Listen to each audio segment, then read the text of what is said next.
this video, we're going to be preparing rice porridge, which is a recipe that Kirsten would have prepared in the Kirsten books, which here is my Kirsten doll. As I might have mentioned earlier, the American Girl doll that I had growing up was Samantha, but Kirsten was a doll that I really connected with, probably because I absolutely loved the Little House on the Prairie books. And so I really connected to a lot of the clothes and the things that she wore, and also a lot of the stories that she had, because the stories of her being out west were somewhat similar, but not exactly, because Kirsten was an immigrant. Kirsten came over from Sweden, and she had a story that began on a boat, and that is something that was super scary at that point in time, because coming over on a boat, you were on that boat for a long period of time, which meant that you were on that boat with whatever diseases started on the boat, and also whatever things that you and whatever members of the people on the boat created. And so diseases spread really quickly, and then also whatever food that you brought on the boat and whatever water that you brought on the boat was what had to last you for the entire journey over the months and months that you were on that boat. And so things spread very, very quickly, and so the chances that you would get things like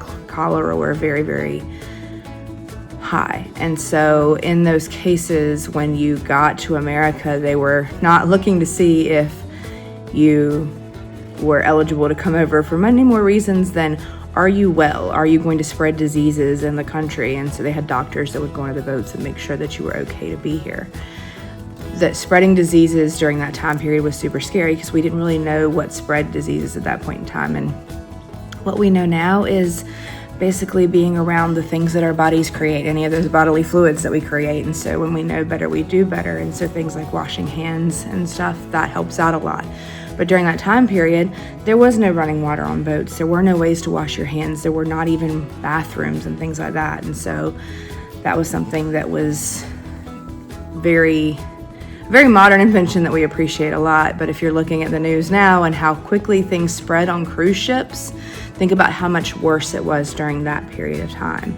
But the other thing that is really important about Kirsten's story, and the thing that you read during the Meet Kirsten's books, is that Kirsten's family arrived in New York City, and they arrived in a country where none of them spoke the language. And hearing the story of Kirsten navigating through New York and speaking to people and not knowing what any of them were saying, and them not understanding her, and she got lost in New York and separated from her dad as she was going through to shop, and trying to navigate that situation and get back to her family, and the innovative way that she found to get back to her family of literally drawing a ship in the dirt to try to figure out those things. Well, those are the types of things that immigrants now are still having to navigate, that when they come here and are not able to speak our language, they are having to figure out ways. And we have a little bit easier ways to do that now with things like translators on our phone and stuff like that.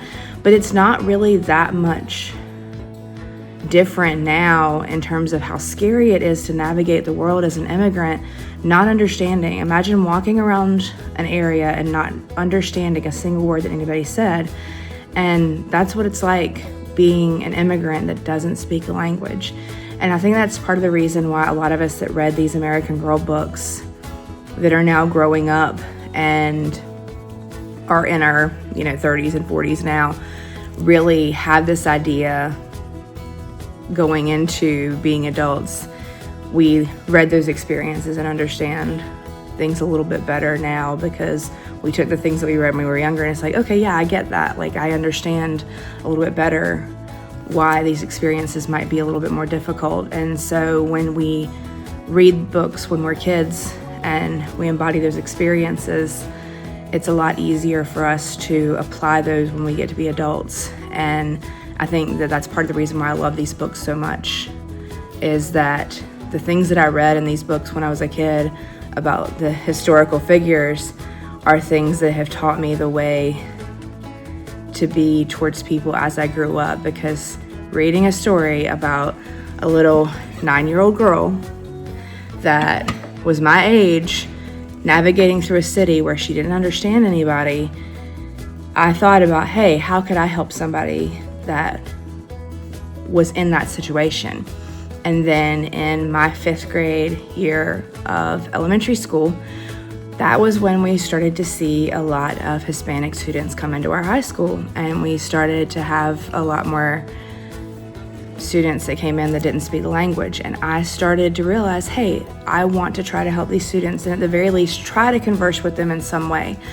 And I think that a large part of the reason why I realized, hey, like, this is scary for them and I'm going to try to be friends with them, is because I had read these books, because I had realized, hey, this is a scary situation for them, and I'm going to try to, at least in some way, even if they don't understand me, at least if they understand that I want to be nice to them and I want to be friends with them, like, we can communicate at least in some way.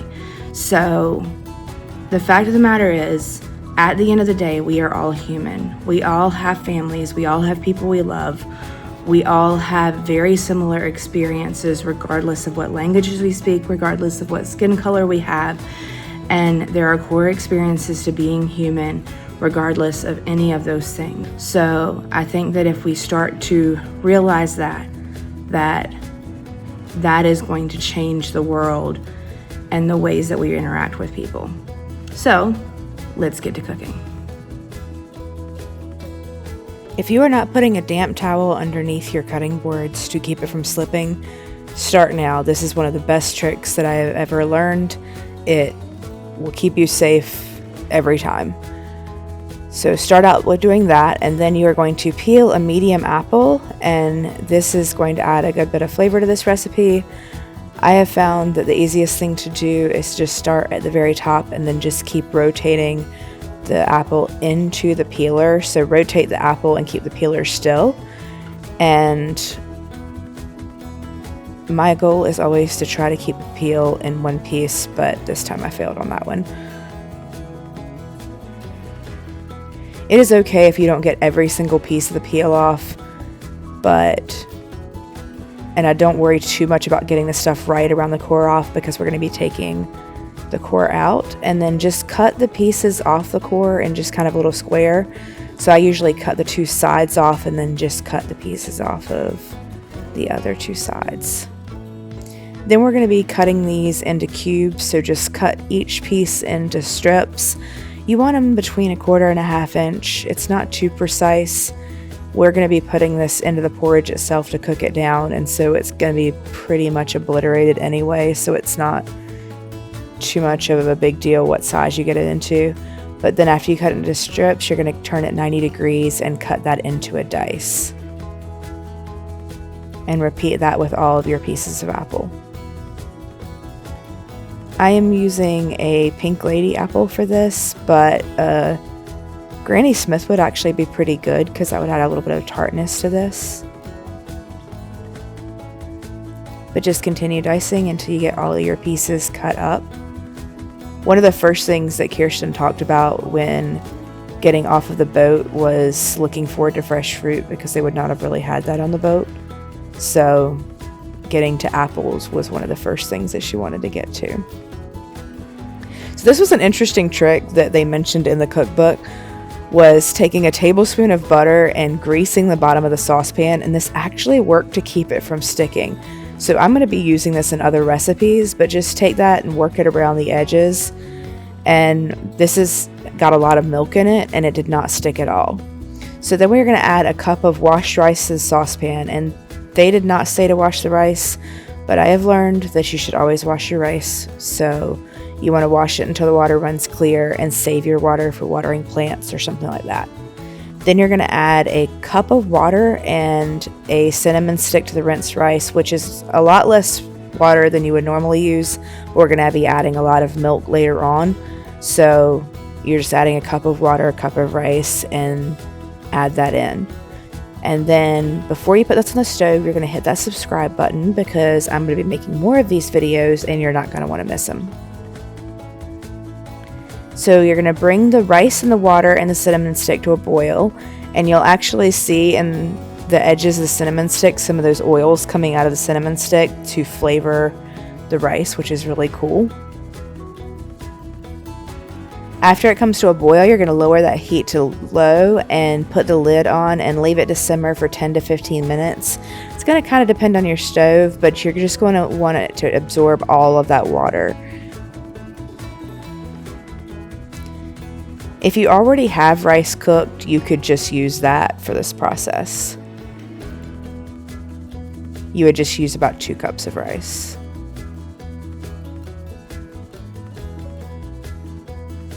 Once your water is absorbed, you're going to pour in 4 cups of whole milk. You could use skim milk or another type of milk, but the whole milk is going to add richness to this, and you're going to really want that for this recipe.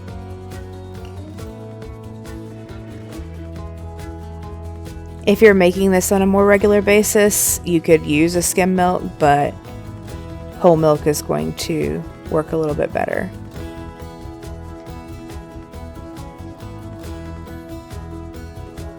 Then you're going to turn your heat to medium and heat that until it comes to a simmer. You are going to want to stir this regularly, and you never want to heat anything with milk on it above a medium, because milk has got a lot of sugar in it, and that sugar burns very, very easily. It's the lactose that's in there, and that also is what tends to make some of us a little exuberant, shall we say. But the lactose is going to burn to the bottom of your pan really easily, and if you burn sugar on that lactose on the bottom of your pan, you might as well throw the pan away. It's almost impossible to get off. You are also going to want to stir this consistently to prevent that from sticking and burning. Any milk products that you are cooking on the stove, you are always going to want to stir very constantly. It's going to help out with making sure that it doesn't stick. Milk is very, very finicky. It gets a skin very easily. It burns very easily, but any of the milk type products end up being amazing, so it is worth the time it takes. It just does take patience. Once that comes to a simmer, you're going to stir in your apples, your brown sugar, and your raisins.